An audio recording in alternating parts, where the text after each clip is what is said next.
Magandang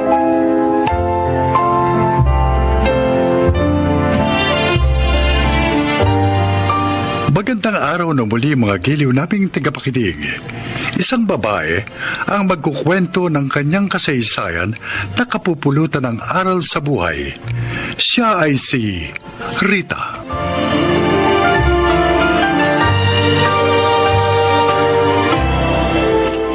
Ako'y 30 taong gulang at lihitimong taga-Cainta Rizal.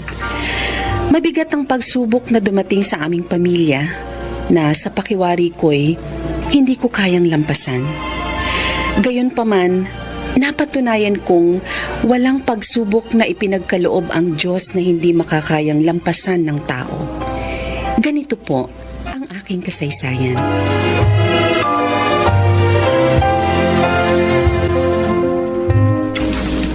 Manolo, may problema ba tayo? Ewan ko sa'yo, Rita. Ikaw ang tinatanong ko. Kasi hihingi lang ako ng kaunting tulong mo sa bakery tapos ganyang ka-irritable ka na. Bakit kasi aabalahin mo pa ako sa negosyo mo? Kaya mo namang asikasuhin yun, di ba? Hindi ka naman dating ganyan na. May trabaho ko.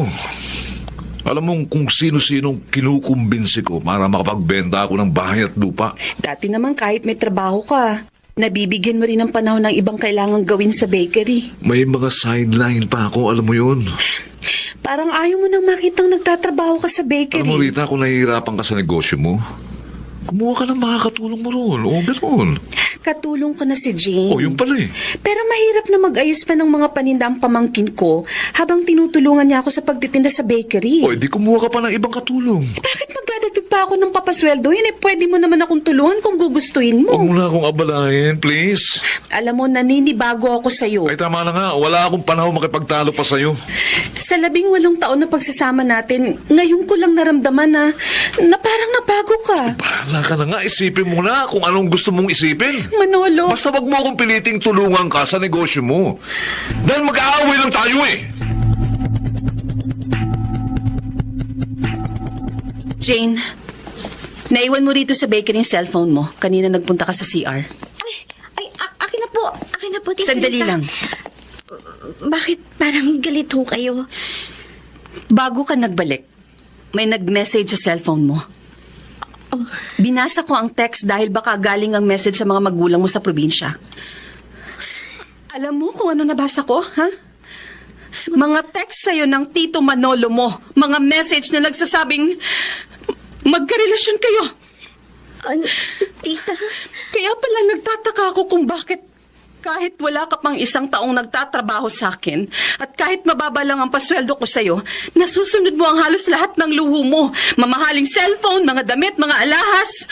Ayun pala, may sumusuporta sa lahat ng luho mo at yun ay walang iba kundi ang asawa ko. Sorry po, Tita. Kailan pa kayo nagkaroon ng relasyon ng Tito Manolo mo? Ha? Kailan pa?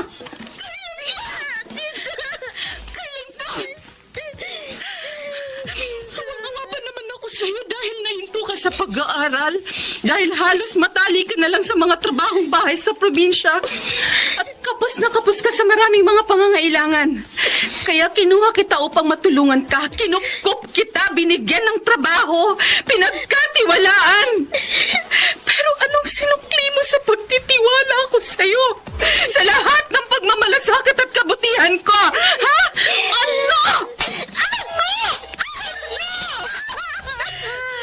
Inahas mo ko!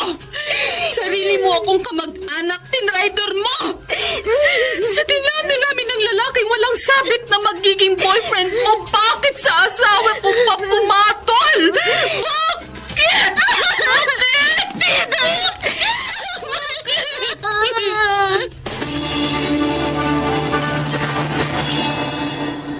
Bakit ganun? Huwag kang magwala, Noli. Daddy, kung hindi ako nakapagtimpi, baka hindi lang sa pader ko na isuntok ang kamay ko! Huwag mo akong takutin. Hindi kita tinatakot! Gusto mo akong suntukin? Daddy, Sige, gawin mo. Saktan mo ako. Lapastanganin mo ko kung hindi mo na ako itinuturing na magulang. Kung hindi mo na ako nilerespeto. Mula sa aking pagkabata, nirespeto ko kayo. Ipinagpasalamat ko pang kayo ang magulang ko. Ipinagabang ko pa kayo. Sabi ko, maswerte ako dahil responsable kayong padre de pamilya. Mapagmahal na asawa. At isang ama. Masikap sa paghahanap buhay. Walang masamang bisyo. Pero wala pala akong dapat ipagmalaki. Dapat pala mapahiya ako. Dahil nagkaroon ako ng amang manluloko ng asawa. Walang pagpapahalaga sa pamilya. Babaero. Walang delikadesa. Tama na. Dahil sariling kamag-anak, pampira na! Ano ba lang ang naging problema namin ng mami mo? Pag-uusapan namin yun. Ayusin namin. Wala kayong kwentang asawa, Daddy! Wala kayong kwentang magulang! Wala kayong kwentang tao!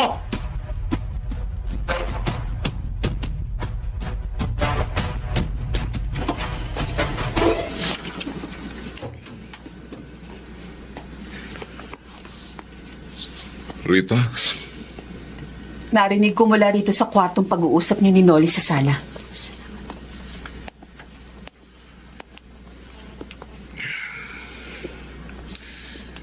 hindi na ako nire-respeto ng anak mo. Masisisi mo ba siya kung hindi ka na niya nirespeto? Inaamin ko. Nagkamali ako. Bakit mo ako niloko? Tao lamang ako, Rita. Nagkakamali, nagkakasala. Saan ako nagkulang? Marami kang pagkukulang. Mula na magkaroon ka ng sariling negosyo. Marami kang tungkulin sa akin na napabayaan mo. Huwag mong gawing dahilan ng mga pagkukulang ko para sa kalokohan mo! Ang boses mo, pwede ba? Mag-usap tayo ng maayos. Marami ka rin namang pagkukulang sa akin. Pero pinaganapan ba kita? Inaway ba kita? Hindi! Nagtimpi ako. Pinagpasensyahan kita sa lahat ng pagkukulang mo. Dahil ayoko maging magulo ang ating pagsasama. Ayoko masira ang ating pamilya. Pero hindi ko mapapalampas ang ginawa mong panloloko sa akin. Hindi ko gustong lukuhin ka. Sinadya mong lukuhin ako dahil nagganap ka ng mga sideline para makapambabae ka. Para masuportahan mo mga luho ni Jane. Sinilaw mo siya sa pera kaya nakipagrelasyon siya sa'yo. Oo, maluho nga siya. Kaya sa paghangad niya magkaroon ng mga bagay na gusto niyang makuha, naging malapit siya sa akin. Tinukso niya ako, Rita. Huwag mong bigyan ng katwiran ng pambababae mo. Ang sabihin mo talagang matagal ka na naghahanap ng pagkakataong magkaroon ng ibang karelasyon. Rita, At si Jane ang biniktima mo. Hindi mo na isinaalang-alang na kamag-anak ko siya, sariling kadugo ko pa. Ang kinatuwa mo sa pagtataksil sa akin. Walang hiya ka. patawarin mo na ako. Kami ng pamangkin. Napakawalang hiya mo. Rita, tama na, Rita. Tama na.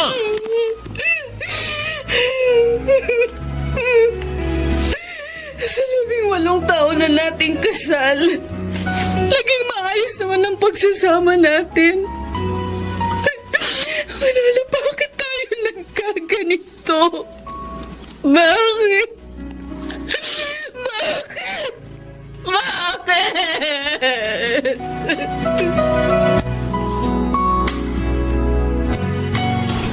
Ate Rita, pasensya ka na sana. Flora, matagal mo na palang alam na may relasyon sina Jane at Manolo. Sa cellphone din ng anak ko, kaya ako nabisto ang tungkol sa kanila. Sa kanila ng asawa mo. Nung minsan nagbakasyon siya sa probinsya. Sa galit ko nga kay Jane, nasaktan ko siya. Bakit ngayon mo lang inamin sa akin ang lahat? Nakiusap ang anak ko na sana huwag ko siyang isumbong sa'yo. Sinungaling! Ang sabihin mo, konsentidora kang ina. Hindi ate. Pinakiusapan ko ang anak kong tapusin na ang ugnayan nila ng asawa mo. Nangako naman siyang susundin ako. Nakipagsabuatan ka sa anak mo sa panloloko sa akin. Ate, Dahil nakikinabang ka rin sa mga naibibigay sa kanya ng asawa ko. hindi sa ganun, ate. Oo, totoo na abutan ako ni Jane paminsan-minsan na nakatutulong ng malaki sa aming pamilya. Pero hindi ako pabor sa pakipag-ugnayan niya sa asawa mo. Matagal na ako nakukonsensya, ate. Matagal ko nang gusto magsumbong sa'yo. Hindi ko na ma-attempt na patuloy na konsintihin ang balian ng anak ko at ng asawa mo. Kaya nga pinuntahan na kita. Huli na ang pagbabang puri mo. Ate, patawarin mo na sana kami. Lalo si Jane. Kahit magpaalila ako habang buhay sa pamilya niyo, gagawin ko yun. Patawarin mo lang kami. Makabayad lang ako sa naging kasalanan sa iyo ng anak ko. Hindi na. Wala na akong tiwala sa inyong pamilya. Ayoko na kayong makita kahit kailan. Mga traidor na kamag-anak! Mga ahas! Ayokong tuluyang masira ang pamilya natin, Rita. Ayusin natin ang ating problema. Maayos lang ang problema natin. Kung tatapusin nyo na ni Jane ang inyong relasyon. Wala na kami ng pamangkin mo. Mula nang palayasin mo siya, hindi na kami nagkikita. Wala akong ebidensya na wala na nga kayo ni Jane. Pero kung hindi ka aamin, sarili mo na ang niloloko mo. At ang Diyos na nakakakita sa lahat ng itinatago mo. Pinagsisisihan ko na nagawa kong panluloko sa'yo. Maliwala ka. Nagpakatino na ako. At panangatawanan ko ang pagpapakatino. Patawarin mo lamang ako.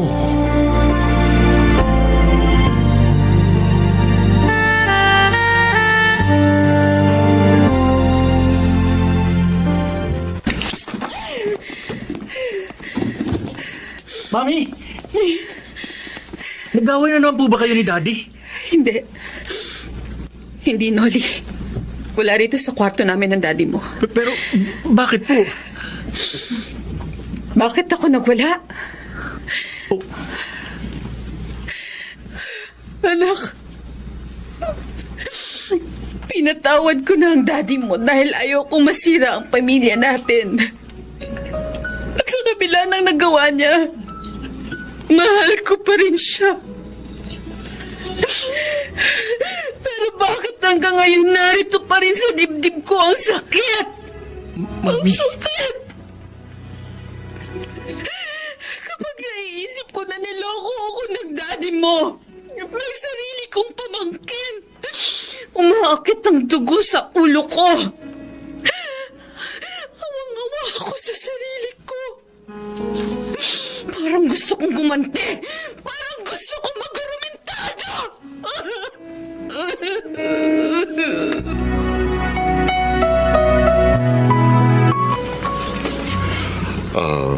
Mabuti naparito ka sa parokya, Rita. At sumangguni ka sa akin. Father Arnold, hindi ko na po malaman ang gagawin ko. Humingi na ng tawad sa akin ng asawa ko. At ang mga kamag-anak namin na nakagawa sa akin ng malaking pagkakamali. Pero nasa dibdib mo pa rin ang bigat. Ang sakit ng pagkakamaling nagawa nila sa'yo. Opo, Father. Manalangin ka. Ilapit mo sa Panginoon ang iyong problema. At ipaubaya mo sa Kanyang paggamot sa sugat ng iyong damdamin. Likas na mahina ang tao. Kung sarili lamang natin, mahihirapan tayong malampasan ang mga unos na dumarating sa ating buhay. Ngunit walang imposible sa may kapal. Magtiwala lamang tayo sa Kanya. At kapag kumilos ng kamay ng Panginoon, ang gaano mang kalalim na sugat ng puso ay nagagamot. Naghihilom sa awa at tulong ng Diyos. Sinunod ko ang payo sa akin ng pari. Nang ilapit at ipabahala ko sa Diyos ang aking problema, na inakala kong wala ng kalutasan. Gumaan ang bigat na dinadala ko sa aking dibdib. Natutuhan kong taos-pusong magpatawad sa mga taong nakagawa sa akin ng malaking pagkakasala. At naging maayos na ang pagsasama namin ng aking asawa. Gayon din ang pagtitinginan sa aming pamilya. Totoong walang problema, gaano man kabigat, ang hindi nalulutas sa awa at tulong ng Panginoon. Ako po si Rita, isang may bahay, at ito ang aking buhay. Ang mga bituin ng radyo na nagsiganap sa ating kasaysayan ay sina Jenaline de la Cruz, June Ligaspi, Chiquit del Carmen Amor, Maynard Landicho Jr., Susan Robles, at Phil Cruz. Naglapat ng angkop na tunog Jerry Mutia sa musika ni Buboy Salonga. Supervisyong teknikal Eric Lucero at Bong Muyar. Creative consultant Phil Cruz. Katulong sa produksyon Anching Cruz. Ito'y mula sa panulat ni Orly Aquino. Sa direksyon Salvador M. Royales. Ito ang aking buhay.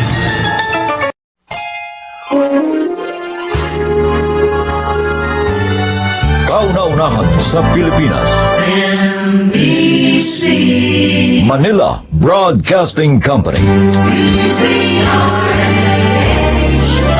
DZRH, member, kapisanan ng mga broadcaster ng Pilipinas.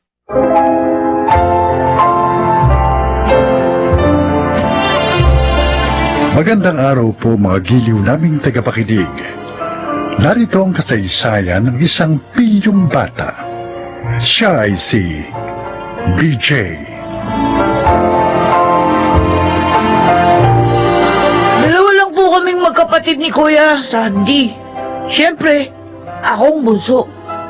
Nakakahiya mong sabihin, pilyo po ako at mahilig maglakwatsa. Kaya nga po, grade 5 pa lang po ako.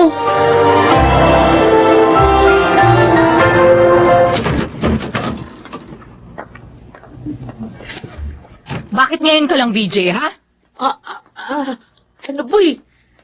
Nalibang ako sa pakipagkwentuhan kay Dodong, Nay. Sinungaling kang bata ka, ha? Hindi po, totoo po yung sinasabi ko.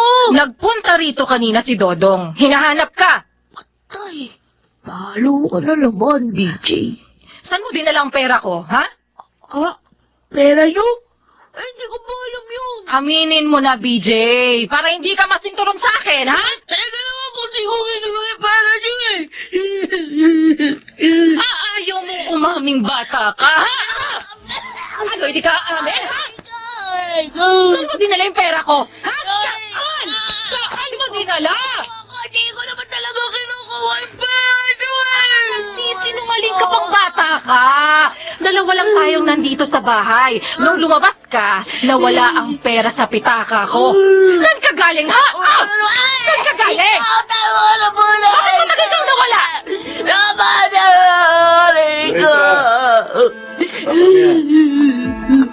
Mapapagod ka lang sa batang yan. Kahit kailan naman, hindi yan umamin sa kasalanan niya. Bakit ka ba ganyang bata ka kasi, ha? Napakaraming beses na naming sinabi sa'yo na masama ang pagnanakaw. Bakit ginagawa mo pa rin ang magnakaw, ha? At ang masakit, sa sarili mo pa magulang. Kailan ka pa ba magbabago?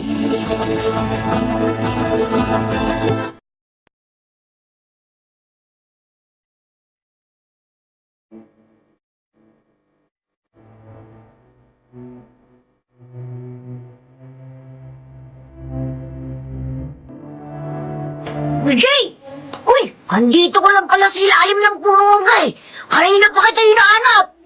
Bad trip kasi ako, Popoy. Bakit? Di ako binigyan ng pera ni Inay kanina. Naku, sayang naman oh. Ha? Bakit? Ano, may pera ka pa ba?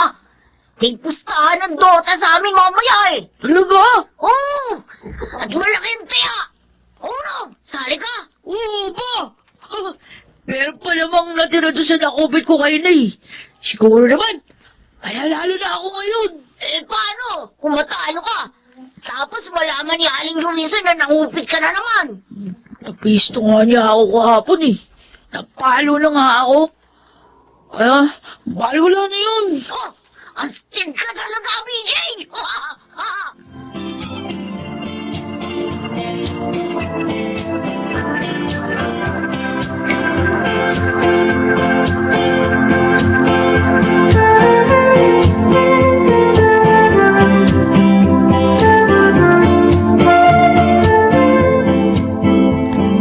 Luisa, di ba kanina pa ang labasan ni na BJ sa eskwela? Ba't gabi na wala pa siya? Gabi na. Ay, malamang naglalaro na naman kung saan ang batang yun, Bembol. Talagang batang yun, oh. Ang tikas ng ulo. Ang hilig sa lakwasa kahit bata pa. Tama kayo, Tay. Nakausap ko nga yung dalawang kaklase niya eh. Sabi nila, 3 days na raw na hindi pumapasok si BJ. Ano? Ay, habang tumatagal, lalong lumalala ang batang iyon. Eh, sobra po siyang nahilig sa mga computer games. Kaya iniiwan ang pag-aaral. Makikita niya sa akin mamaya. Pagdating niya.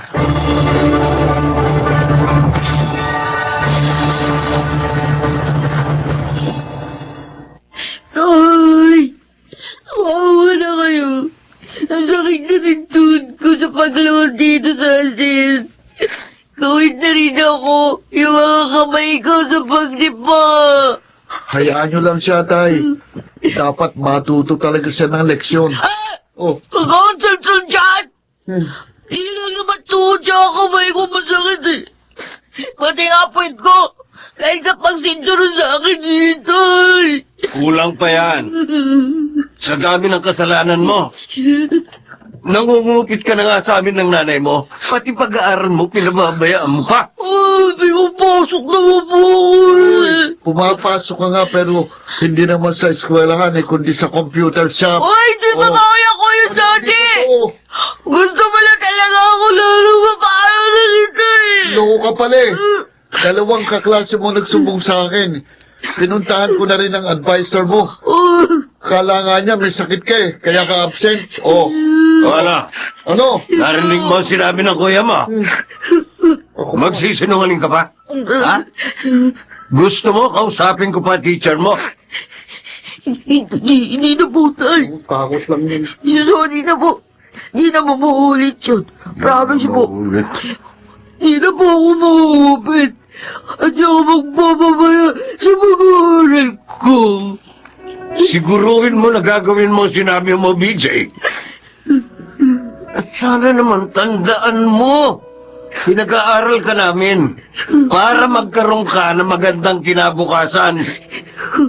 Huwag mo naman sayangin ang pagkakataong ito.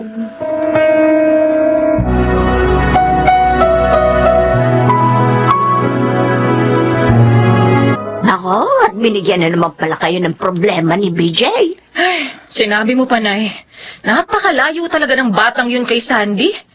Si Sandy kahit minsan, hindi kami binigyan ng sakit sa ulo ng batang yan. Hanggang matapos siya sa pag-aaral. At ngayon namang may trabaho na siya, pagtulong sa amin ang ginagawa niya. Hindi naman nakapagtataka kung magkaiba man sila. Dahil iba talaga ang pinagmulan nila. Nay. Pasensya na. Hindi ko lang talaga maiwasang maghinala na siguro asaway din ang mga magulang ni BJ. Kaya siya ganyan.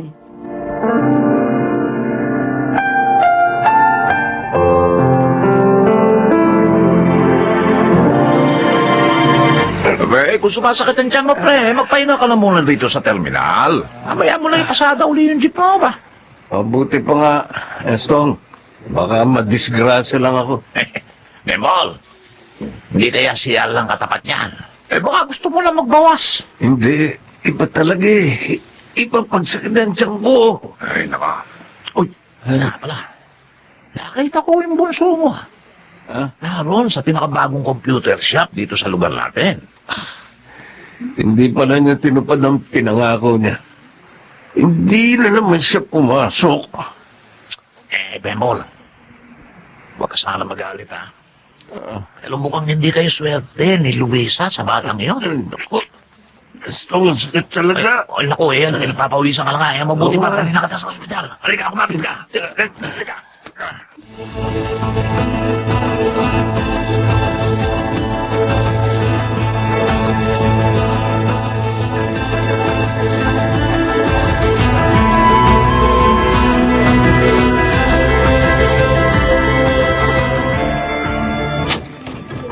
Uy, naku, Luisa, mabuti narito ka. Oh, bakit Estong? Naku, si Bembol. Dinala namin sa ospital. Ha? Bakit? Anong nangyari sa asawa ko? Hindi na makaya ang pananakit ng tiyan niya eh. Madali ka, punsahan mo na siya. Kailangan daw niyang maoperahan, sabi ng doktor eh. Estong, sandali lang. Sige, kukunin ko lang yung pitaka ko. Nay, bakit po natataranta kayo? Ang tatay mo, anak, nasa ospital. Oh. Di na... Ha? Bakit ganito? Bakit walang laman ang pitaka ko? Ano ba naman yan? Mahigit 1,000 pa yung pera ko dito. Tiyak na si BJ na naman ang nakialam dyan. Nakita ko pong galing siya dito eh. Habang nasa banyo kayo kanina. Ay, ang batang yun naman, oh. Parang walang awa. Sige nanay, lumakad na kayo. Eto, kunin niyo itong pera ko. Ako na pong bahala kay BJ mamaya.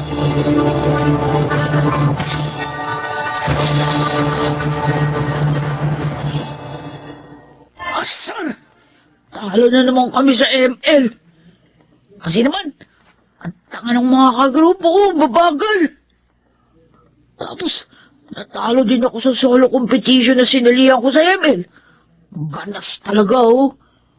Ay, nandito na pala ako sa amin. Sigurado, alam na ni inay na nawawala yung pera niya. Siguradong palo na naman ako. Pahala na nga. Lilipas din naman yun. Papasok na ako. Ay, walang niya ka, BJ. Bakit ka ba nanonood ako yung Sandy? Wala naman ako kasalanan sa'yo ah! Bakit kinuha mo na naman ang pera ni Nay? Bakit? Ay, kuya! Narito na tayo! Hindi ka makakapagkaila. Nakita kita sa isang malaking computer shop. Lumalaban kayo ng pustahan doon. Kuya! Dahil sa ginawa mo, muntik nang walang ipamasay si Inay papunta sa Itay doon sa ospital. Ha? Nasa ospital si Itay? Oo! Mabuti na lang may pera ako. Ibinigay ko yung kay Inay. Bakit ano nangyari sa'yo? Hindi ko pa alam. BJ, bakit ka ba nagkakaganyan? Dapat nga nagpapakatino ka eh. Dahil ampun ka lang ni Nanay Luis sa Tatay Bembol. Ha? Hindi. Hindi totoo sinasabi mo. Totoo yun. Hindi ako ampun! Ayoko sanang sabihin sa'yo. Pero sobra ka na eh. Hindi lang ikaw ang ampon. Tayong dalawa.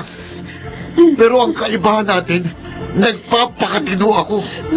Hindi ko sinusuwag ang mga kumupkup sa atin.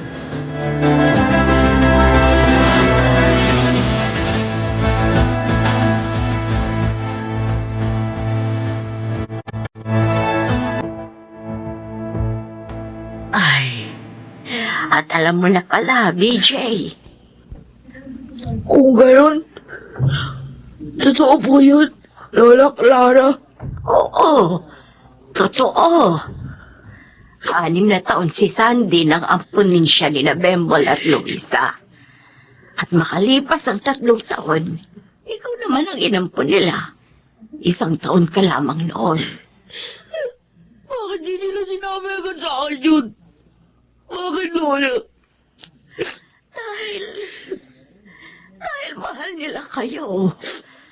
At wala sa plano nila na sabihin pa ang lihim na ito. Lalo na sa'yo. Mahal na mahal ka ng iyong tatay, Bembol. Ginawa kang ang junior ng aking anak. Nakakahiya mo pala ako, Lola Clara. Nakakahiya. TJ, ampon ka man o hindi. Mali pa rin. Nakupitan mo o nakawan mo yung mga magulang. Pero may pagkakataon ka pa. Humingi ka ng tawad kina Bembol. At PJ, magbago ka na.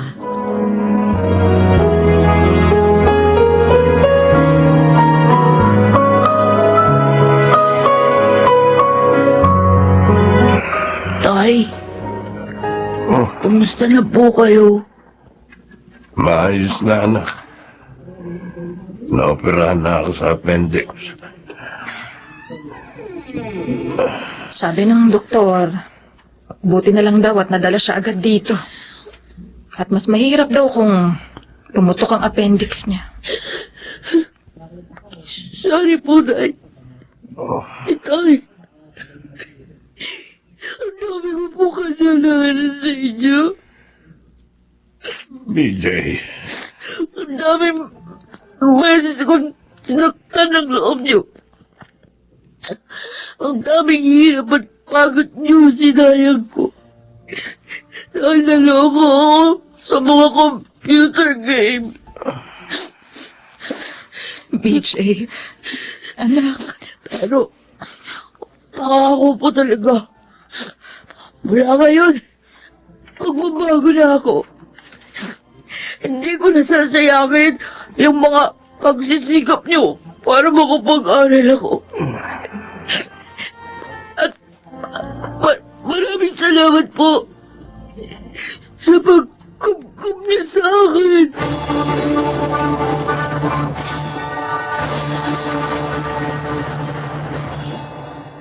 Tinupad ko ang promise ko kay Inay at Itay. At tunayan nga, meron akong tatanggaping medalya sa graduation namin dahil kasama ako sa top 10 ng school. Bago po ako magtapos, tatawagan ko lang po yung mga kapwa ko bata. Sana, huwag niyong pababayaan yung pag-aaral niyo. Huwag na kayong maloko sa mga computer games. Dahil matututo lang kayong gumawa ng masama dahil dyan. Ako po si BJ. Ito ang aking buhay. May mapait na katotohanan na nagdudulot ng matamis na kinabukasan. Mga nagsiganap: Phil Cruz, Jonel Benamin, Chiquit del Carmen Amor, Julie Gaspi, Rosana Villegas sa papel na BJ, at Laika Barista sa papel na Luisa. Naglapat ng angkop na tunog Jerry Mutia, sa musika Buboy Salonga, supervisyong teknikal Eric Lucero at Bong Muyar, creative consultant Phil Cruz, production assistant Anching Cruz. Ito'y mula sa panulat ni Telma Corporal Alcantara. Sa direksyon, June Martin Legaspi. Ito ang aking buhay.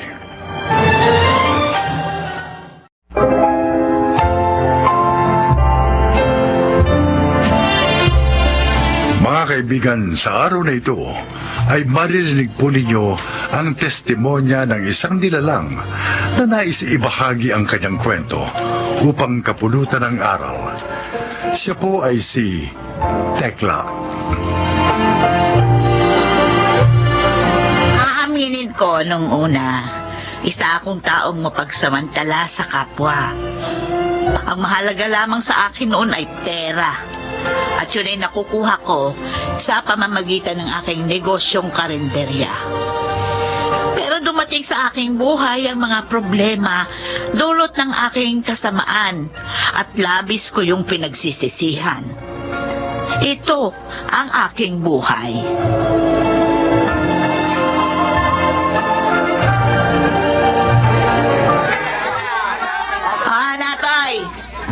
Aling Tekla, ano ba bibili nyo ngayong araw? Ay, kailangan ko ng keso, tomato sauce, Keso. kebab, mantika. O ayan ang listahan na nakalagay na lahat dyan yung bibiling ko. Bahala ka na.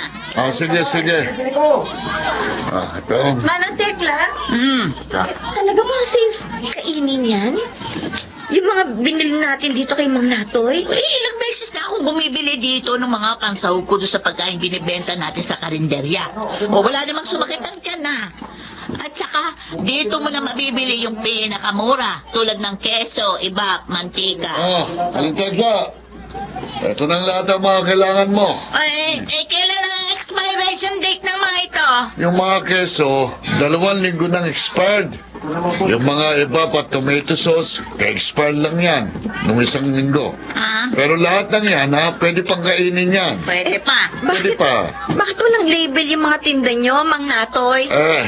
Kung may label yan, naalaman kagad ng mga tao na expired na yung binibili nila. Itong lata ng ibap. Sigurado kong ibap ito, ha? Kasi wala kang palatandaan nilagay. Sigurado kung iba pang mga yan, kahit tinanggal ko na yung label. Mang Natoy, talaga bang safe kainin yung mga expired na pagkain tinitinda ninyo? Bakit hindi mo tanungin sa amo mo?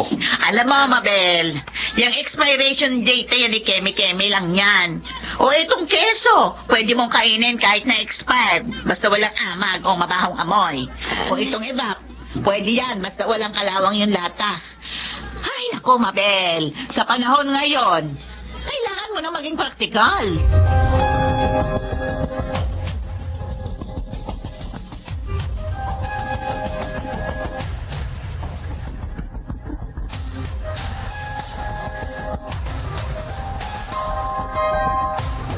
Spaghetti, ako. Ay, Aling Tekla, pabili nga nitong spaghetti mo, 6. Tapos palabok 3. Okay, Suki. O, ikaw, Mang Froilan, ano yung order mo? Itong pansit, magkano? Ay, 10 piso lang yan kada order. Itong palabok. 10 piso lang din. Kadalasan, nasa 10 piso lang kada order ang mga tinitindang pagkain ni Aling Tekla. Tulad nitong pansit, yung palabok, spaghetti, sopas, at yung lugaw. Talaga, Stella? Oo! Ang mura naman. Ay, talagang mura ang pagkain ko. Tulong ko na rin yon sa komunidad natin. Kaya nga palagi ako dito bumibili. Kasi sulit ang pera ko. Mura na, malinis, masarap pa. Nako, Aling Tekla. Mukhang magiging suki mo na ako, O, ilan yung order mong pansit at palabok? Bigyan mo akong tig-2 order sa pansit at saka palabok. Yan ang ipapakain ko sa pamilya ko. Tapos ako, dagdagan mo na rin ng 2 order ng sopas, ha? Sure, Suki. Mabel, kailan ka ba matatapos dyan sa niluluto mo? Kanina pa yan na. Maluluto na po itong sopas. Lalagyan ko na lang po ng evap. Aling Tekla, pwede pa itong evap? Kasi yung lata may kalawang sa ilalim. Buksan mo nga. Gamitin mo yung abrelata. Titingnan natin kung pwede pang gamitin. Oho. Ayan, bukas na po. Titikman ko lang, ha? Okay pa ito, Magagamit pa natin. Pero Aling Tekla, yung kulay ng gatas parang yellowish na. Talaga namang may pagkadilaw ang evap. Sige na, ilagay mo na yan. Okay, sabi niyo po Ayan, nasalin ko na po. Hintayin ko na lang po kumulo. Oo, bantayan mo lang yan, ha? At ako yung mag-aasikaso doon sa mga customer sa labas. Malapit na mag-alas 10 ng umaga. Siguradong dadagsain niya ako ng mga customer. Aling Tekla! Aling Tekla! Bakit nagmamadali ka? Anong balita? Si Froilan at yung pamilya niya na food poison. Ang sabi, yung binili na lang pagkain sa inyo ang dahilan kaya sila isinugod ngayon sa ospital.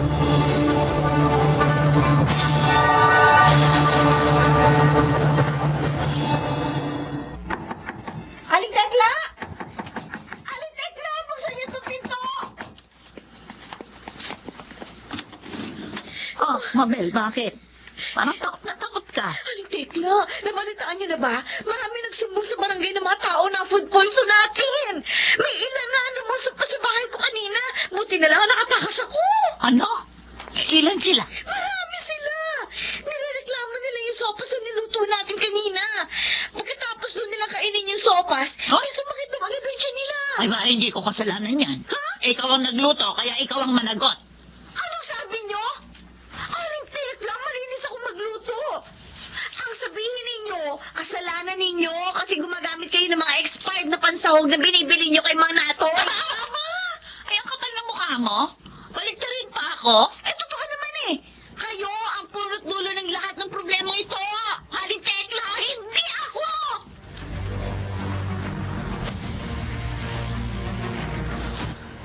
Hoy, Aling Tekla! Aling Tekla! Walang iya ka! Lumabas ka dyan! Aling Tekla! Bakit ba, Stella? Ano ba problema mo? Ikaw! Ikaw ang problema namin! Kaya pala mura yung mga paninda mo kasi galing sa expired yung mga ginagamit ng pansahog sa binibenta mo pagkain sa amin. Ay, anong pinagsasasabi mo dyan? Sumuko na si Mabel kanina. Inamin niya ang lahat na ikaw ang punot dulo ng food poisoning sa lugar natin. Pasinungalingan yan. Ano kasi nungalingan? Sinisiraan lang ako ni Mabel kasi palpak siyang magluto. Eh, siyang nakalaso sa inyo, hindi ako. Ay, eto na pala mga pulis. Pulis. Tama pala ang dating namin, Aling Tekla. Ah, Iniimbitahan namin kayo ngayon sa presinto para imbestigahan ang nangyaring food poisoning kung saan sangkot ang karinderya nyo. Ikulong niyo ang babaeng yan. Walang konsensya.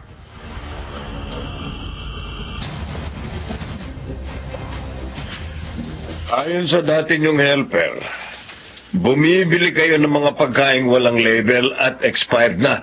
At yun ang isinasahog ninyo sa mga tinda nyong pagkain, tulad ng pansit, spaghetti o sopas. opo, sir. Well, ba't nyo naman ginagawa yun? Alam nyo naman na pwedeng makasama sa kalusugan ang pagkain na expired. At bawal po sa ilalim ng batas ang pagtanggal o pagtamper ng label sa mga pagkain tulad ng keso at evap na binibili nyo kay alias Natoy. Eh, doon lang kasi ako nakakabili ng murang pansahog sa pagkain. Eh, kung bibili ako ng bago, mahal, maapektuhan ang negosyo ko. Mas uunahin nyo pa ba ang negosyo nyo kaysa sa kalusugan ng marami? Ay, hindi naman sa ganon. Pero, Patong-patong na kaso ang haharapin nyo. ha? At malaki din ang magagastos nyo dahil kailangan nyo magbayad ng danyos sa mga taong nalason at naagrabyado ng negosyo ninyo.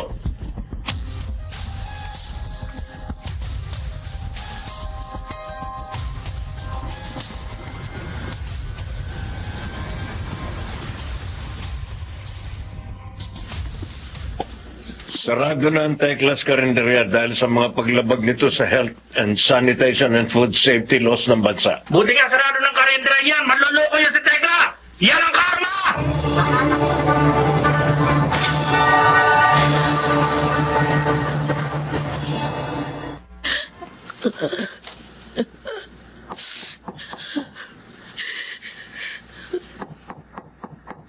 Anong Tekla? Pwede ba kayo makausap? Tuloy ka, Mabel. Manang, Kung pumunta ka dito para kunin yung sahod mo, pasensya na. Wala akong maibibigay sa'yo. Wala akong pera. Wala na ang karinderya. Ang bahay ko naman kailangan kong ibenta para mabayaran lahat ng danyo sa mga customer na naapektuhan dahil sa ginawa natin. Habang yung natitira kong ipon, napunta lang sa piyansa nating dalawa. Manang. Kaya ako po gusto makausap kayo eh. Hindi para kunin yung sahod ko. Kundi para magpaalam po sa inyo. Babalik na po ako sa pamilya ko sa Mindoro. Matagal na po nila ako hinihintay. Tsaka panahon na po para makapagbagong buhay ako. Ganun ba? Yung tungkol po sa sahod ko, ayos lang po yun sa akin kung hindi nyo ibigay. Naiintindihan ko po kayo. Mabel, tawarin mo ako. Pati ikaw nadamay pa sa kasakanman ko. Huwag po kayo mag-alala. Napatawad ko na po kayo. Sige po, Manang. Aalis na po ako.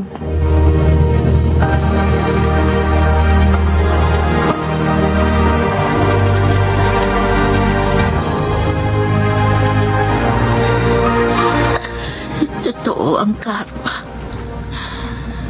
Dahil sa ginawa kong masama sa kapwa ko. Unti-unting nawala sa akin ang mga naipundari ko.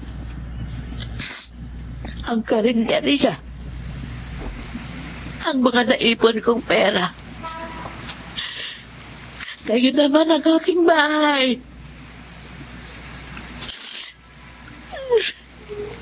Ko pa taong grasa ngayon.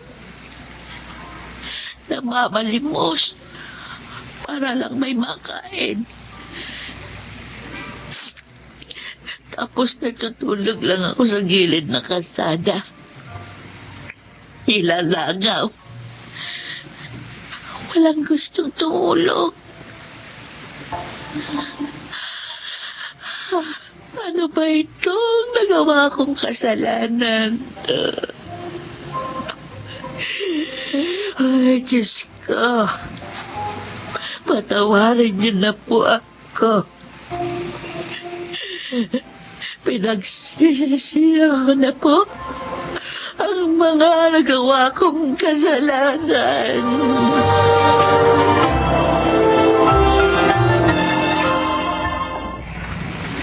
Palimos po. Pangkain lang po. Maawa na po kayo sa akin. Aling Tekla? Ay, Aling Tekla, ikaw ba yan? Estela? Oh, bakit kayo nagkaganyan? Kaya pala kayo biglang nawala sa barangay natin? Yung pala, nandito kayo, namamalimos? Nakarma na ako sa mga kasalanang nagawa ko sa inyo noon. Sana mapatawad mo ako, Estela. Kung isa ka sa naagrabyado ko noon. Wala na yun sa akin. Matagal ko na kayong pinatawad. Salamat. Uy, siya nga pala. Baka gusto niyong sumama sa akin sa simbahan. Doon, sa Immaculate Conception. Pwede na lang kayong matulungan sa sitwasyon niyo ngayon. Sige.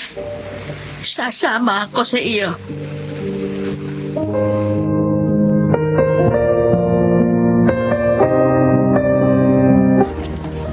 Aling Tekla! O ano, kumusta po kayo dito sa simbahan? Ayos naman ako, Estela. Malaki ang naitulong ni ng Monsenyor at ng pamunuan ng simbahang ito. Nagtatrabaho ako ngayon bilang tagalinis at tagabantay ng bahay ng Panginoon. Kapalit ng pagkain, pera at tirahan. May kwarto ako sa likod ng simbahan. Doon ako ngayon nakatira. Mabuti naman kung ganon. Masaya ako sa buhay ko ngayon. Pakiramdam ko, mas napalapit ako sa Panginoon. Stella, salamat. Kung hindi dahil sa iyo, malamang nasa kalye pa rin ako ngayon, namamalimos. Ako dapat na magpasalamat sa inyo. Kasi nagbagong buhay na kayo. Hindi na kayo katulad nung dati. Masaya ako at marami kayong natutunan sa mga pagkakamali nyo dati. Marami akong natutuhan sa nangyari sa akin noon. At isasabuhay ko ang lahat ng iyon hanggat ako'y humihinga.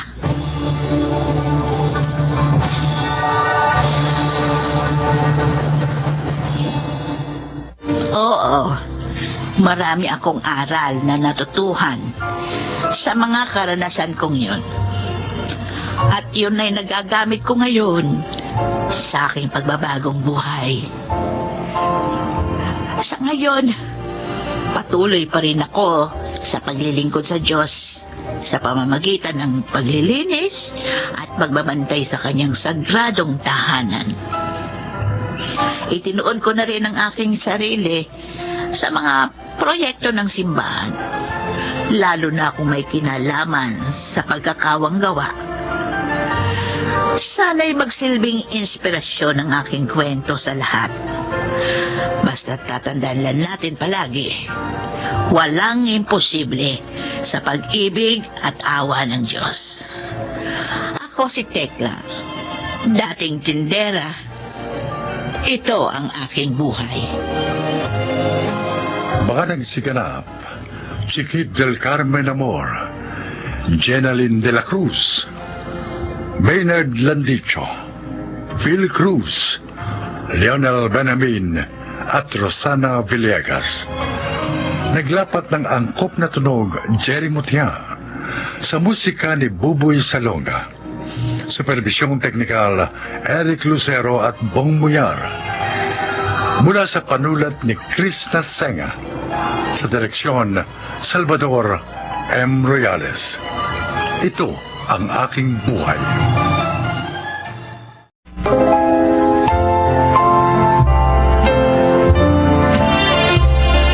Magandang araw pong muli mga giliw naming tagapakinig.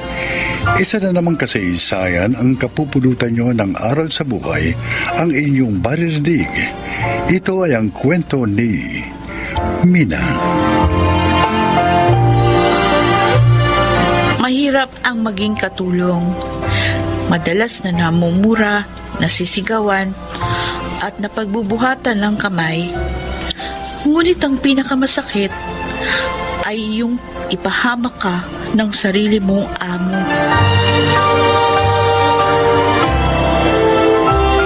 Oh, Martin, honey, dapat magpagaling ka na para may kasama na ako na mamasyal. Lagi na lang tuloy ako mag-isang mamasyal kasi wala ka. Kaya malungkot ako. Ay, gusto ko lang talagang gumaling, Jean. Pero ewan ko ba, parang lalo akong nangihina doon sa mga iniinom kong gamot. Huh? Oy, Mina, baka naman napapabayaan ang pag-inom ng gamot nitong sir mo, ha? Naku, ma'am, hindi po. Sinusunod ko po yung tamang oras at kung ano po ang binibigay niyong gamot. Yun po yung pinapainom ko kay Sir Martin. Abay, dapat lang. Para hindi naman masayang ang malaking sweldo mo rito. Ah, Martin, honey, huwag kang mainip, ha? Gagaling ka rin. Basta, huwag kang papalya sa pag-inom ng gamot, okay?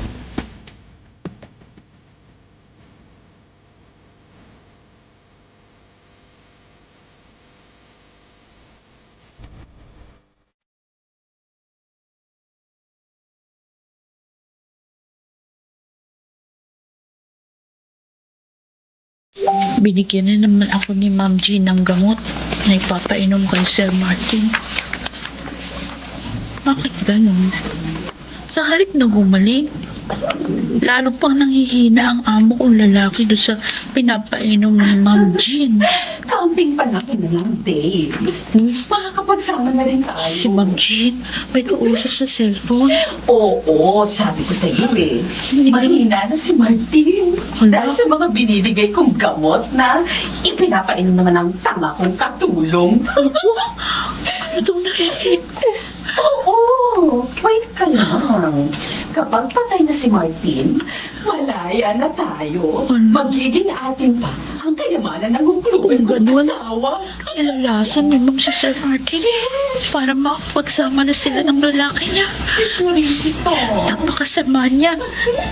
At ako pa, ang pinapahamak niya.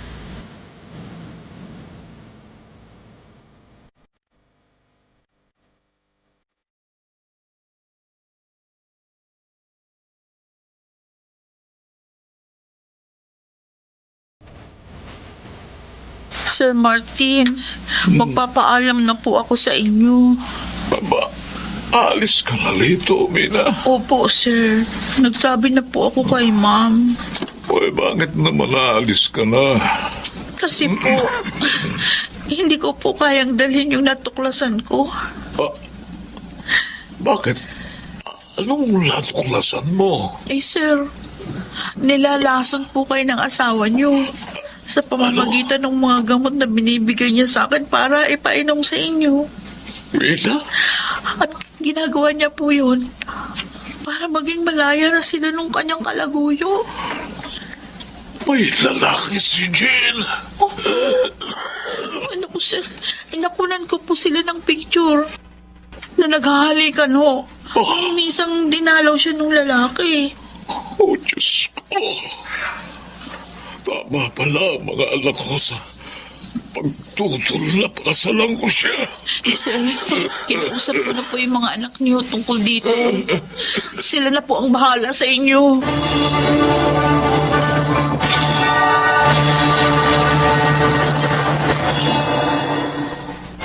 Tama lang yung ginawa mo, anak. Sinabi mo sa pamilya niya ang lahat. Naaawa po ako kay Sir Martin eh. Kasi para ko na po siyang lolo. Kaya bago po ako umalis doon, talagang sinikap ko pa rin matulungan siya. Yung mga anak na po ni Sir ang kikilos para matigil yung masamang ginagawa ni Ma'am Jean. At hindi nadamay ka pa ng babaeng yun sa masama niyang gawa. Kaya nga po natakot ako eh. At kahit na po malaki pa yung sweldo ko doon, hindi po ako nagdalawang isip na lumayas. Ay, anong balak mo ngayon?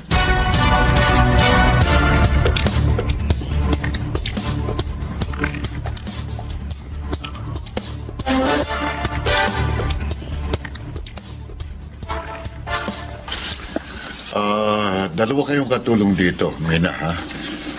Pareho kayong may solong kwarto at may malaking sweldo, ha? Salamat po, Sir Rando. Ang gusto ko lang maging mabait, masipag at masunurin ka. Opo, Sir. Makakaasa po kayo. Dalawa lang kami ng asawa ko na asikasuhin nyo at siyempre, itong malaki naming bahay. Ay, Sir? Hmm. Wala po pala kayong anak ni Ma'am? Meron. Ah, Meron. Pero wala siya rito. Pero makikilala mo rin siya dahil tulad ng isang katulong, isasama rin kita sa aking anak.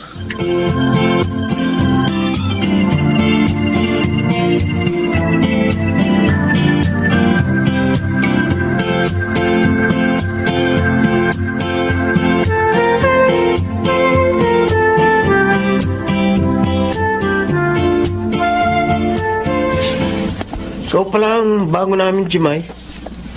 Asan yung mga padala ni na daddy at mami? narito po lahat, Sir Bimbo. Ay.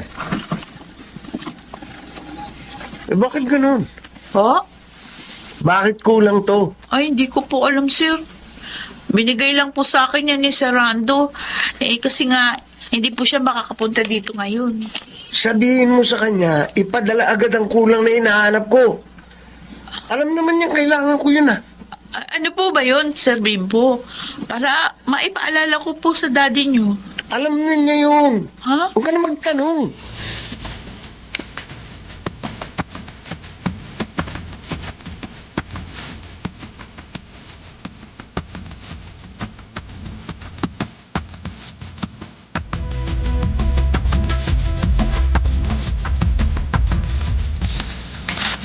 Bilanggo pa lang anak ng amo ni Mina.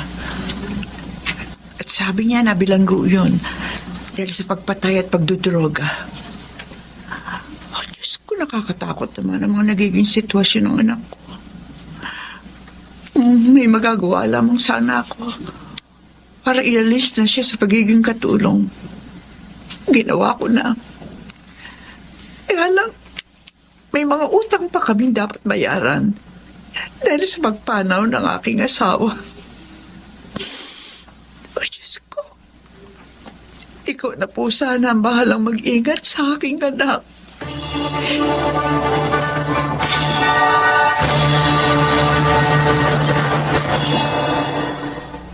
Eto ha.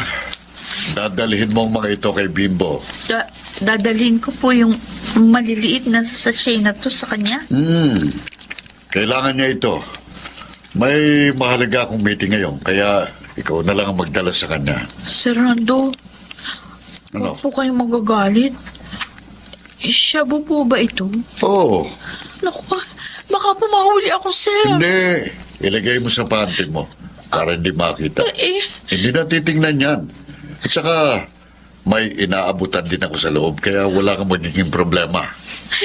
Naku, sir, pasensya na ho. Anong pasensya? Hindi ko po kaya yung inuutos niyo. Natatakot ako. Teka nga. Mamaya mahalata ako, mahuli pa ako. Dadalhin mo ba ito sa anak ko o hindi? Sir, Ha? Hindi kita bibigyan ng tanghalian at hapunan. Ha?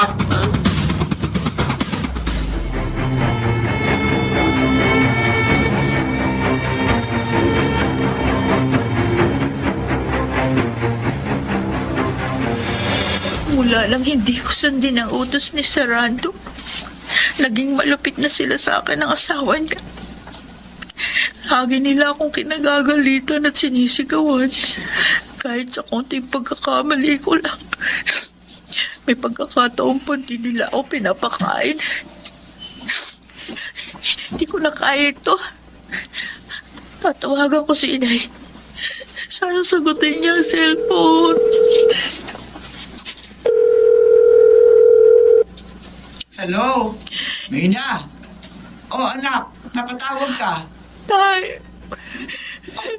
Bakit ka umiiyak? Ano nangyari sa'yo? sundan niyo na po ako rito.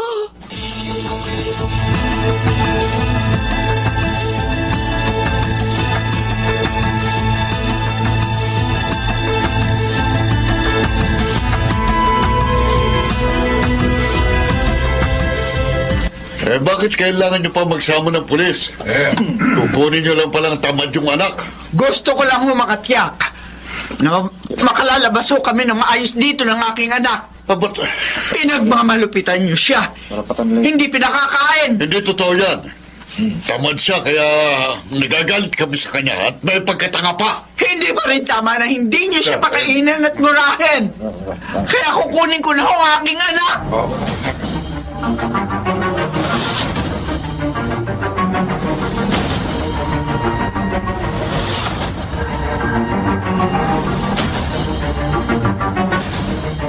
Salamat, Inay. Kinuha niyo ako agad sa bahay na yun. Hirap na po ako doon. Agad akong kumilos ang matanggap ko ang tawag mo. Mabuti na lang, tinulungan ako ng ating kapitbahay na pulis. Inay, Huwag ka nang umiyak, anak. Dito ka na sa atin. Dito wala na magmamalupit sa iyo. ayoko na pong mga buwan. Baka pag hindi pa ako umalis sa tabahong ito, mapapahamak na po ako sa susunod. Kung ano man ang iyong pasya, susuportahan ko, anak. Magbubukas na lang po ako ng karinderya. Gagamitin ko pong puhunan yung konti kong naipon. Abay, sige, anak. Mabuti nga yan. Kikita ka na, hindi pa tayo magkakalayo.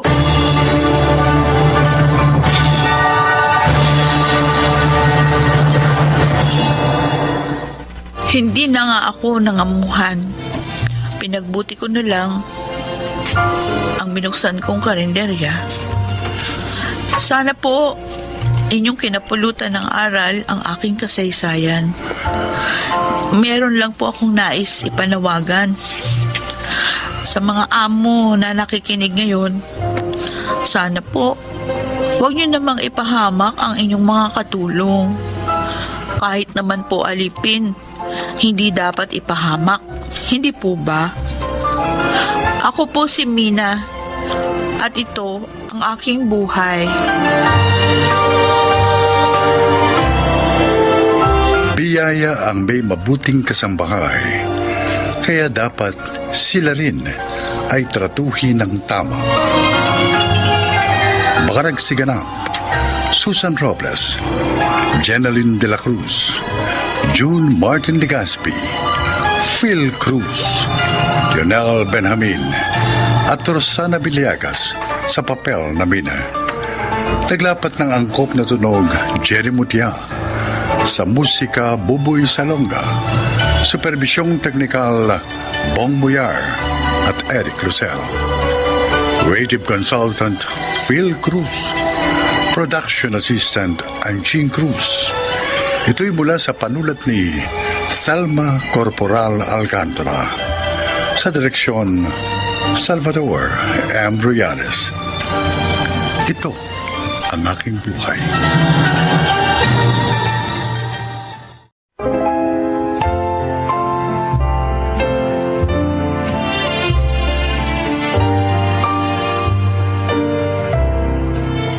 Magandang araw po sa inyo mga kaibigan. Ngayong araw na ito, mapapakinggan natin ang paglalakad ng tatlong kabataang piniling sundan ang kanilang mga hilig sa buhay sa kabila ng pagtutol ng mga taong nakapaligid sa kanila. At ang isa po ay si Ronron.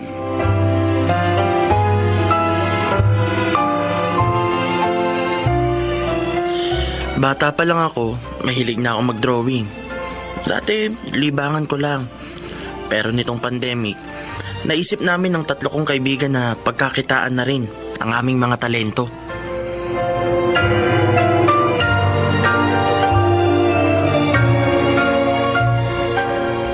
Hi guys! Ngayong araw, ipapakilala namin sa inyo ang lodi naming 3 pagdating sa painting. Si Lolo Pidong! Ano yan? Lo, tingin kayo sa kamerang hawak ni Aya. Kaway kayo! Oh, hello! Ayos! Ang galing nyo talaga, Lo. Ngayon, Lo, may itatanong kami sa inyo. Anong tanong? Kailan po kayo nagsimulang matutong magpinta? Bata pa ako. Siguro, yung mga edad na gaya nyo ngayon. Talaga po? Gaano nyo naman po katagal ginagawa ang isang painting? Ay, depende. May ibang matagal gawin, may ibang mabilis lang. Minsan 1 oras tapos na eh. Wow! Narinig nyo guys? 1 oras lang. Ang bilis! Sige nga po, Lo. Maaari po bang magpinta kayo ngayon para makita ng mga viewers namin dito sa vlog na to? Naku, wala akong available na canvas ngayon. Ay, ganun po ba? So ayan guys, abangan nyo sa part 2 sa susunod na vlog natin. Ipapakita namin sa inyo kung paano mag-paint si Lolo Pidong. Oops! Huwag niyong kakalimutan mag-like, comment, share, and subscribe. Hanggang sa muli. Bye-bye! Ay, ang ikli naman ng episode natin na to ngayon. Ayos na yan. May susunod pa naman eh. Lolo, aalis na po muna kami. Ron! Ay, si Mama. Hinahanap na ako. Aya, pupunta na lang ako sa inyo mamaya ah. Isasama ko si Vince. I-edit mo na yan ah. Oo, sige na, bilisan mo na. Galit na naman ang mama mo.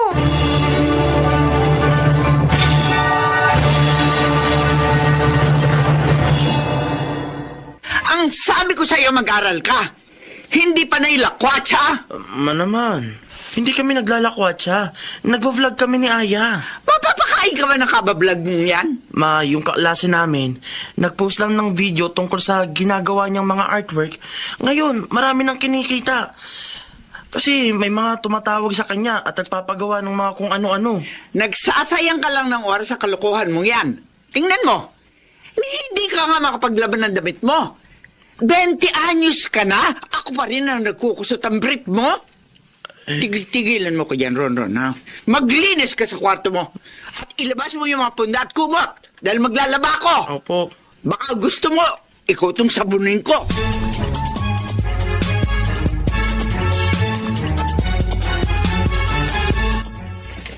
Ang ipipicture naman natin ngayon. May nag-comment sa isa nating video, oh. Tatanong kung pwede raw ba nating ipakita kung paano mag-drawing ng mata na parang totoo. Ayos. Yan na ang gawin natin ngayon.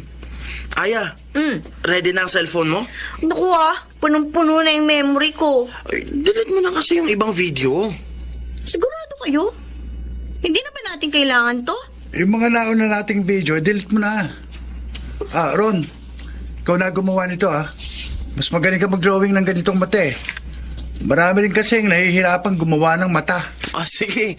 Paborito ko pa namang gawin yan. Bilisan na natin. Kasi baka bumalik yung mama mo galing palengke. Aya, ano ba? Matagal pa ba yan? Ayan ito na. O sige na, mag-ready ka na. Ron! Si ate, teka lang bakit ate? Anong ginagawa niyo? Nagsushoot kami ate. Ganon. Kala ko kung ano nang ginagawa niyo eh. Doon muna ako kay Lolo Pidong ha. Manghingi akong almusal. Kapag hinahanap ako ni Mama, sabihin mo na doon ako kay Lolo. Oo ate, basta wag mo ko isusumbong kay Mama. Baka makagalitan na naman ako kapag nalaman nagbe-video kami ni Aya at Vince.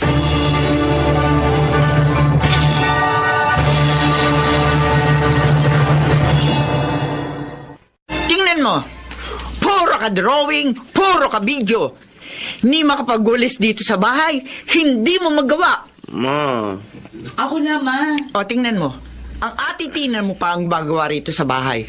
Galing pa yan sa trabaho. Ron, sige na. Doon ka na sa kwarto mo. Oo ate. Ma, Hayaan mo na si Ron. Yun naman ang hilig niya eh. Ano ba maitutulong niya sa kanya? Nagsasayang lang ng oras yan eh. Dapat nag-aaral siya na maayos. Lalo na ngayon, online class sila. Abay, mas mahirap kung hindi siya magsa-self-study. Eh, kaya lang imbes na mag-aral, kung ano-ano ang ginagawa. Ma, mas mabuti na yan. Kesa naman nagbubulakbul yun. Eh, isang uri din na pagbubulakbol yung ginagawa nila eh. Kapag pinigilan niyo si Ronald sa gusto niyang gawin sa kanyang buhay, baka lalong magrebelde. Hayaan mo na lang. Total, nakikita ko naman yung mga video na pinopost nila. Maganda naman yung content. Gusto lang talaga nilang turuan yung mga kapwa nila aspiring artist ng mga simpleng tips sa pagdodrawing. Nakita niyo na ba yung gawa ni Ron? Ay, paano ko makikita? Ang dami kong ginagawa rito sa bahay. Eh, kasi hindi naman ako tinutulungan ng kapatid mong yan. May talento si Ron.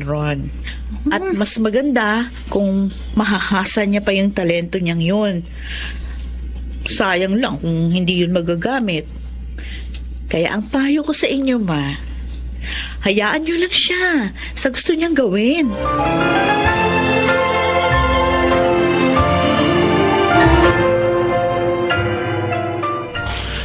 Lo, mas sanay kasi ako mag-drawing. Pwede bang turuan mo na rin ako mag-paint? Sige. Ay, basta ba magpabili ka sa mama mo ng mga materyales? Dahil yung mga gamit ko rito luma-luma na. Ilang dekada na ako nagpipinta. Isa pa, hindi na ako bumibili ng mga bagong gamit. At baka bukas makalawo mamatay na ako. Oh, sayang yung mga gamit, di ba? Pwede niyo naman pong ipamana sa akin eh. Loko ka talagang bata ka, oh. Pero sa tingin ko po, mahaba pa ang buhay niyo, Lo. Kasi masayahin kayong tao. Tsaka kapag nalulungkot kayo at naaalala niyo si Lola, nagpipinta kayo. Nako, sana'y magdilang anghel ka. Kaya sige na po. Bumili na po kayo ng bago mong gamit. Wala akong pambili. Madalang nang nagpapagawa ng painting ngayon. Ganito na lang po, Lo. Tutulungan ko kayo. Paano?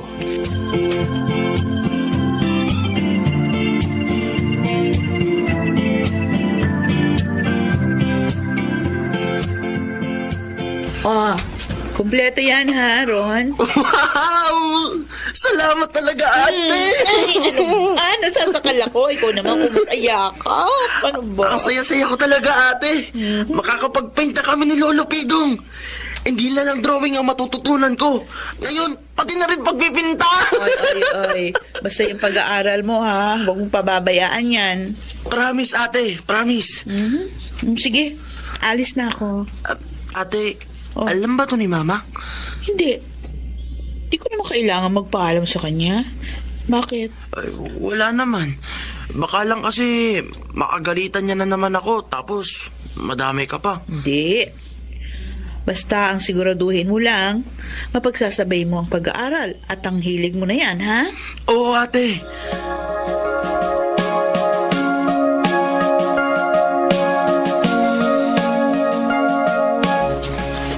Ron! Ala! Ron! Oh, Ala! Vince! Bakit ka tumatakbo?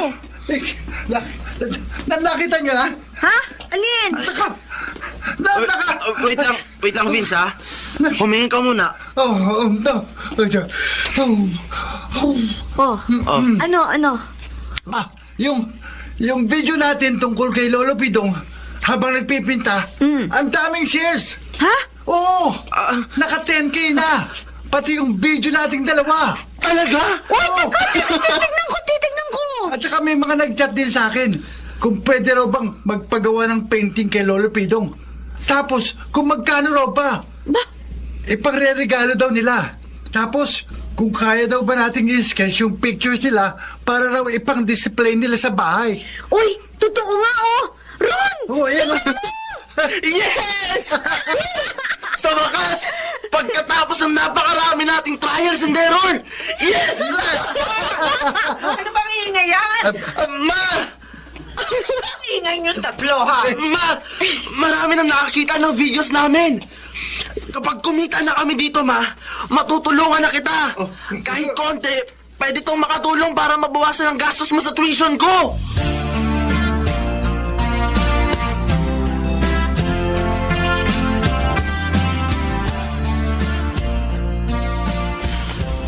Oh, dapat naka-face mask kayo ha kapag papasok ha. Matanda na kasi lolo namin. At saka teka lang, isang customer lang yung pwedeng pumasok. Pagkatapos niya, tsaka kayo papasok, okay? Sige po. Maraming salamat sa pagtulong mo sa amin, ate, ha. Wala yun, Ron. Anong wala? Pero mong ipinatayo natin itong maliit na shop namin ni Lolo. O yung grades mo, kumusta naman? Baka nahihilig ka na tuloy sa negosyo yun ni Lolo Pidong at nung dalawa mong barkada, tapos yung grades mo eh. Hindi, ate, ha. Panay 1.25 nga ang grades ko, eh. Talaga? O di ayos. Salamat sa suporta mo sa amin, ate. May kanya-kanya tayong talent. Ikaw, yung talent mo, biyaya yan ng Diyos sa'yo. At dapat gamitin mo yan para maging blessing ka. Hindi lang para sa sarili mo, kundi para sa ibang tao.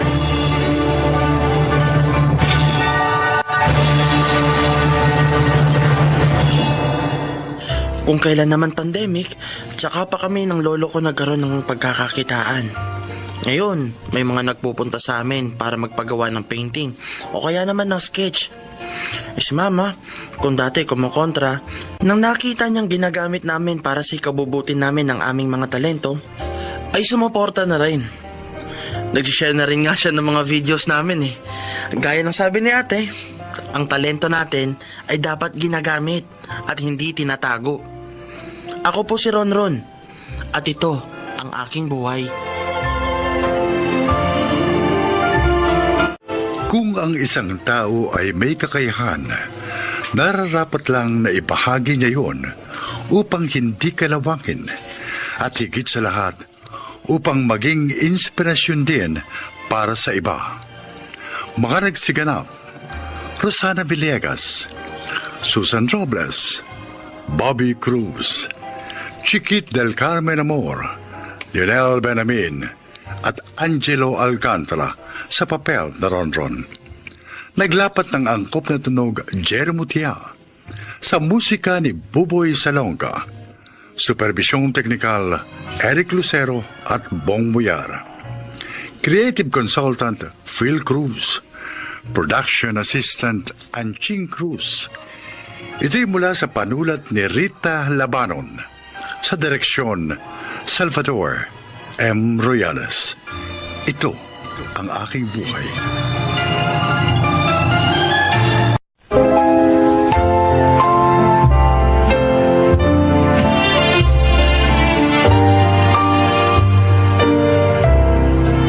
Mga kaibigan, pakinggan po natin ngayon ang isa pang natatanging kasaysayan na ilalahad sa atin ni Irene.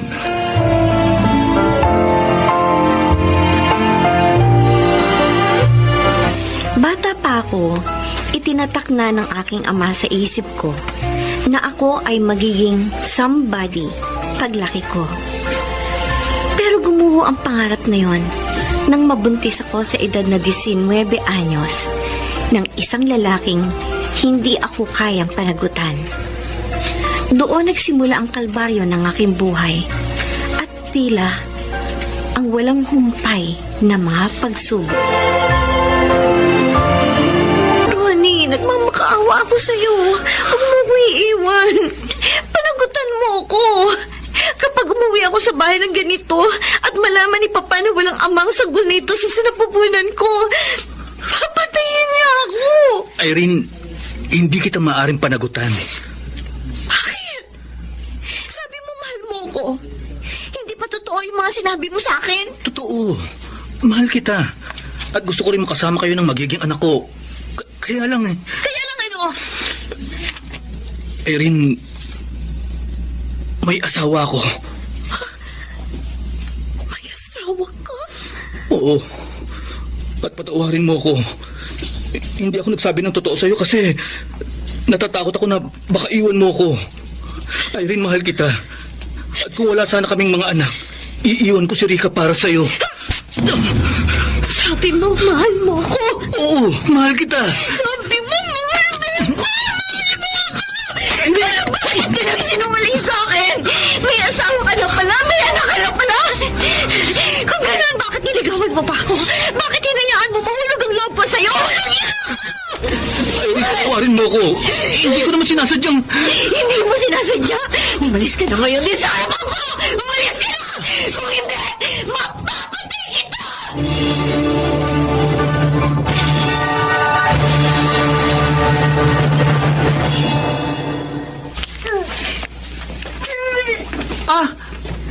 Nahilo ka ba sa biyahe?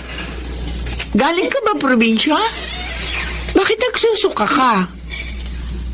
Ay, communal ang CR dito. Kaya bawal maglabas sa loob. Kung maglalaba ka, doon ka sa ibaba. May gripo doon. At pwede ka na rin doon magsampay. Sige po. Namumutla ka rin ah. Teka, ilang taong ka na ba? 19 po. Saan ka nag-aaral?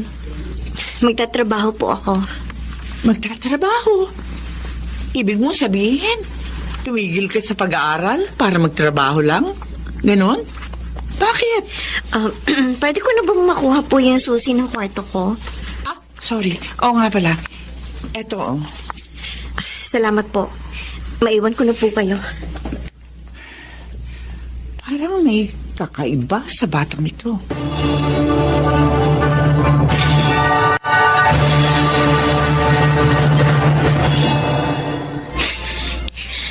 Kung hindi ka nabuo, sana kasama ako sa mga aakyat ngayon sa stage. Sana makakakuha na naman ako ng medalya.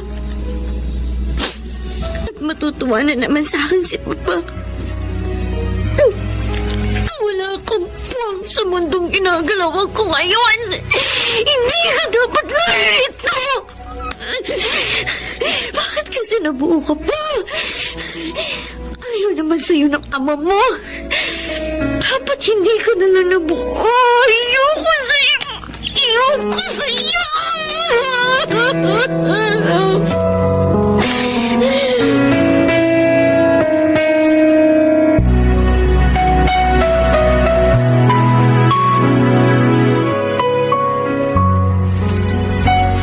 Buntis ka, Irene?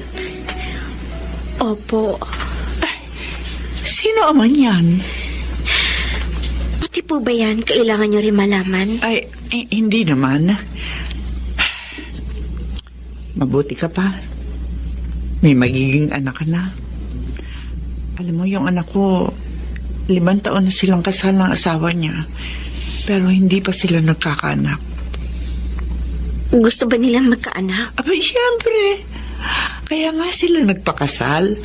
Dahil gusto nilang bumuo na isang pamilya. Kaya lang, hindi naman sila binigayaan ng Diyos ng anak. Gusto po ba nilang magkaroon ng anak? 4 na buwan mula ngayon? Ha?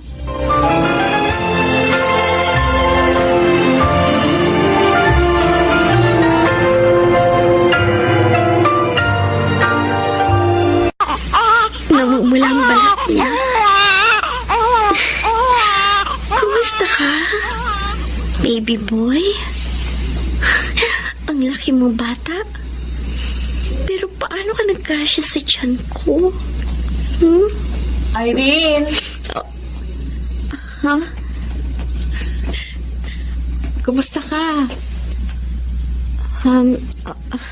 Okay lang ako, Ate Vina. Hello, Mark Jan. Mark Jan? Oo, Mark Jan ang pangalan niya. Cute niya. Pwede ko ba siya kargahin?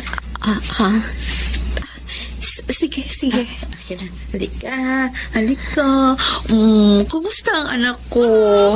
Sa wakas nakita ka rin ni Mama. Excited na si Papa na makita ka.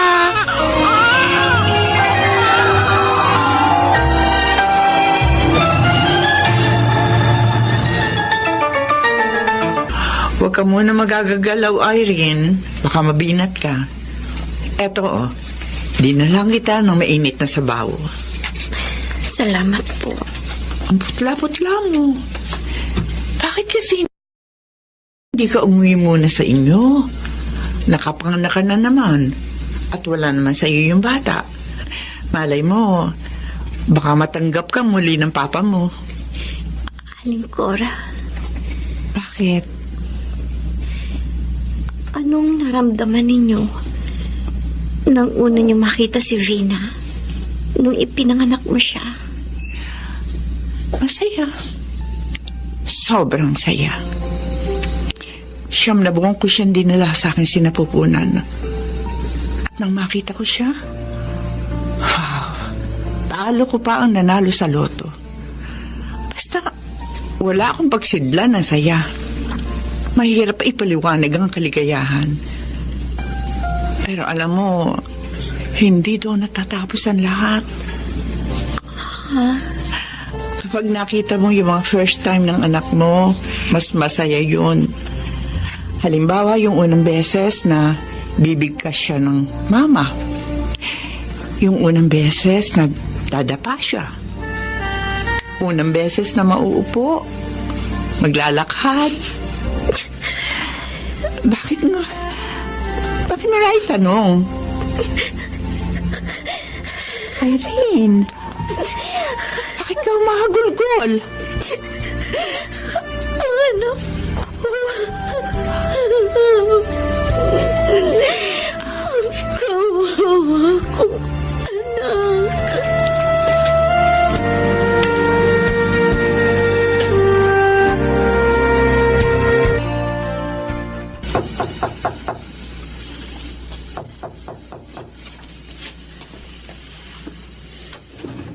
Oh, Irene, Kuya Greg, naparito ka sa bahay. ang anak ko. Irene? Oh, Napasyal ka. Ate Vina. Teka. Bakit ka lumuluhod? Patawarin mo ako, Ate Vina. Eto ang perang kabayaran ng anak ko. Ha? Sinasauli ko na. Ano? Nakikiusap ako sa'yo. Ibalik mo na lang sa akin ang anak ko. Teka muna, Irene. Nababaliw ka ba? May usapan tayo. Kuya Greg, maawa kayo sa akin. Hindi ko kailangan ng pera. Wala akong pakialam kung habang buhay ako hindi kilalaning anak ni Papa. Wala na akong pakialam doon. Kung kailangan ko magtrabaho 24 oras para lang mabuhay kami ng anak ko, gagawin ko yun. Ang mahalaga, kasama ko ang anak ko. Paano? Kung ayaw ko siyang ibalik sa'yo. Kung ayaw mo siyang ibalik sa akin ngayon, araw-araw akong pupunta rito, luluhod, magmamakaawa sa inyo. Noong ipinagbubuntis ko siya, ilang ulit kong tinangka magpakamatay. Ilang ulit kong tinangkang tapusin ang buhay ko. Pero kapag naiisip kong may munting buhay sa loob ng tiyan ko, nanghihina ako. Hindi ko magawang uminom ng lason o kaya naman ay tumalon sa tulay. Sa panahong wala na akong pag-asa, siya ang kaisa-isang dahilan kung bakit nagagawa kong bumangon araw-araw. Sa kabila ng lahat, nagawa ko siyang ipagbili sa inyo. At pinagsisisihan ko yun. Pinagsisisihan ko yun. Ate Vina, Kuya Greg, nagmamakaawa ako. Ibalik niyo na lang sa akin ang anak ko. Nagmamakaawa ako sa inyo.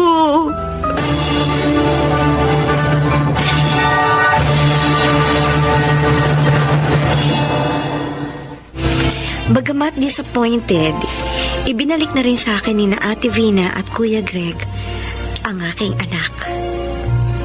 Ngayon, 5 taon gulang na siya. nakabalik na rin ako sa aming bahay at natanggap na rin ni Papa ang aking sinapit na kapalaran. Masasabi kong hindi ko man natanggap kaagad ang pagdating niya sa buhay ko. Pero ngayon, siya ang isa sa mga dahilan kung bakit kahit mahirap, nakakaya kong pasanin at lagpasan ang bawat pagsubok. Ako, si Irene. At ito ang aking buhay. Isa sa mga pinakadakilang pag-ibig dito sa mundo ay ang pag-ibig ng isang magulang, lalo na ng isang ina. Ang pag-ibig na ito ang dahilan kung bakit nagagawang magsakripisyo, bumangon sa pagkakadapa at magpatuloy sa kanyang buhay ang isang tao. Mga nagsiganap: Alan Ortega, Susan Robles, Rosana Villegas, Lionel Benamin, Phil Cruz at Chiquit del Carmen Amor sa papel na Irene. Taglapat ng angkop na tunog, Jerry Mutia. Sa musika ni Buboy Salonga. Supervisyong teknikal, Eric Lucero at Bong Boyar. Creative Consultant Phil Cruz. Production Assistant Anching Cruz. Sumulat ng ating kasaysayan, Rita Labanon. Sa direksyon, Salvador M. Royales. Ito ang aking buhay.